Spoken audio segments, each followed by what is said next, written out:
ব্রজেন্দ্র নন্দন যেই শচী সুত হইল সেই বলরাম হইল নিতাই,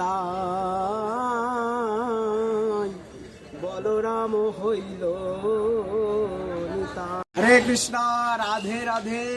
শ্রী গুরু গৌরাঙ্গ জয়তে শ্রী শ্রী গিরিধারী গান্ধারী কালারে অনুকম্পায়। আশা করি সকলে ভালো আছেন।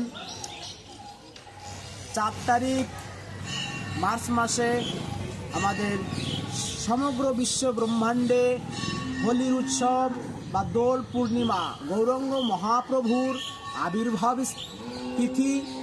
তাই এই আবির্ভাব তিথিতে শ্রী শ্রীমান গৌরসুন্দরের আবির প্রদান করবেন এবং গুরু মহারাজ দিগের চরণে আবির প্রদান করবেন না, তাদের মাথায় বা কণ্ঠে মস্তকে এই আবির প্রদান করতে হবে।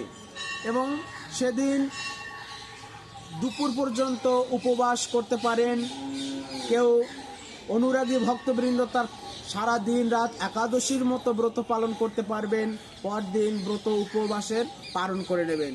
এবং এই অত্যন্ত গুরুত্বপূর্ণ একটা দিন, শ্রী চৈতন্য মহাপ্রভুর আবির্ভাব তিথি কিনা, তাই সকল গৌড়ীয় বৈষ্ণববৃন্দ সকলে এই গৌরাঙ্গ মহাপ্রভুর আবির্ভাব তিথি বা দোল উৎসব সকলেই পালন করবেন সুস্থভাবে। আশা করি সবাই ভগবানের চরণ প্রাপ্তি করতে পারবেন। এই জড়জগতের জীব অতি সহজে মহাপ্রভুর কৃপা লাভ করতে পারবেন এই দোল উৎসবে গৌর পূর্ণিমা তিথি পালন করে। হরে কৃষ্ণ, রাধে রাধে।